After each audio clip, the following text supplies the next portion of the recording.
Comment briser le stéréotype et ouvrir davantage les portes aux talents féminins? Aujourd'hui, nous allons recevoir Madame Juliette Kalembe, ingénieure de formation sous le thème Femmes et l'ingénierie.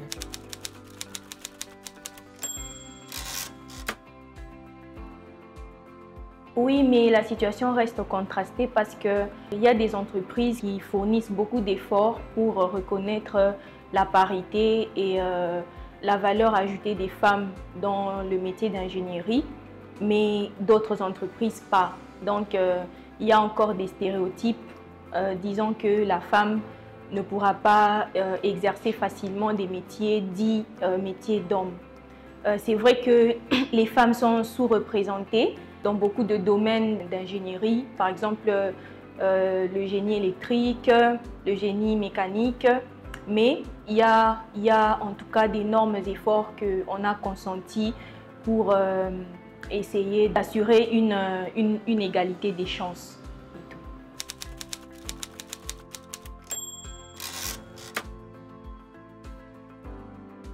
Oui, il y a des statistiques. Dans le monde entier, 8% des ingénieurs sont des femmes, mais le rapport de l'UNESCO indique que 8% des ingénieurs étudiantes sont des femmes, c'est-à-dire sur le plan travail comme sur le plan études, le pourcentage reste toujours très faible et tout. En Afrique, le pic est atteint au Bénin, avec 54,5%. Suivi de l'Algérie, de la Tunisie et du Maroc, respectivement 48,2, 44,2 et 42,2. En RDC, il est vraiment difficile d'avoir des statistiques précises parce que ça remonte de 2019 qu'on a eu des études par rapport à ça. Ça fait à peu près 21% des femmes qui ont migré vers les études d'ingénieurs et à peu près 13% vers le secteur minier.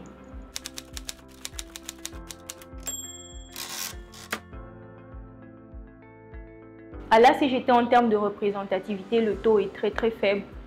Nous avons à peu près 397 hommes, 99 femmes, 169 hommes ingénieurs et 17 femmes dans les missions de contrôle. Ça fait à peu près 10%.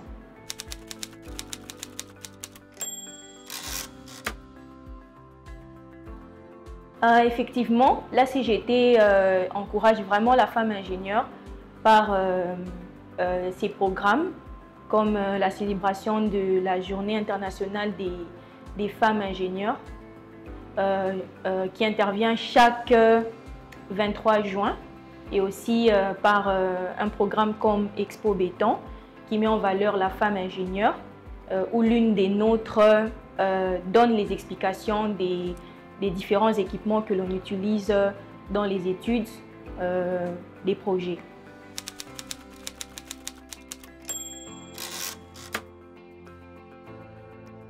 J'ai fini mes études universitaires en 2016 en construction industrielle et toujours en 2016, j'ai été recrutée au sein de l'Agence congolaise des grands travaux comme gestionnaire de projet, affectée premièrement sur le projet de contournement de poids lourds de la ville de Lubumbashi.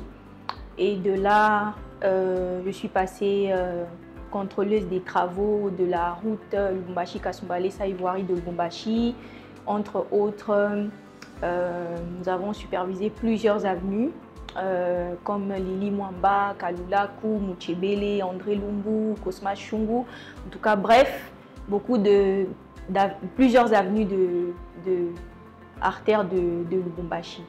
Et de contrôleuse des travaux, je passe chef de mission adjointe de la concession Lubumbashi-Kasumbalesa 2022 et 2022 à 2023, chef de mission adjointe faisant intérim de chef de mission de la concession Lubumbashi-Kasumbalesa.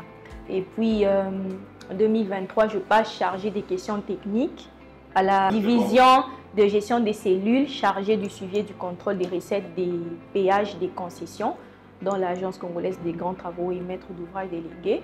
Et enfin, de 2023 à 2024, Et en fin 2024, je passe chargée d'appui aux missions de contrôle et surveillance des travaux au sein du noyau qualité, précisément dans l'unité d'appui aux missions de contrôle où je suis actuellement.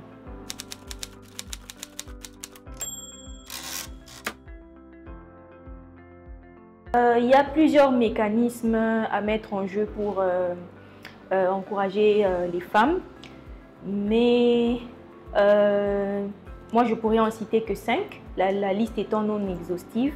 L'éducation et la sensibilisation, l'octroi des bourses et les aides financières, et aussi la favorisation du mentorat et des réseaux des femmes ingénieurs pour soutenir leur développement professionnel, les politiques d'entreprise visant l'égalité salariale, l'équilibre entre vie professionnelle et vie de famille, et les luttes contre les discriminations de genre, et aussi les quotas. Par exemple, imposer des quotas des femmes dans des conseils d'administration et des postes de direction pour garantir une meilleure représentativité. Par exemple, dans les sénats, le Parlement, 50% de femmes contre 50% des hommes, parce que jusque-là, l'Organisation internationale du travail octroie 30% de femmes contre 70% des hommes.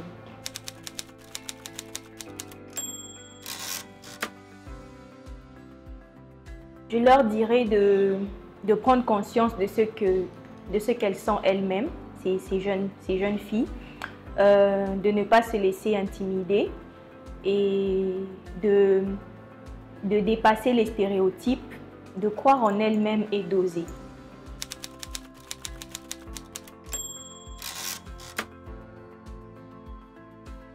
Je dirais quelques traitements discriminatoires, le stress lié au travail, le découragement, la fatigue et tout. Voilà. Merci de nous avoir suivis. Nous vous invitons à notre prochain numéro.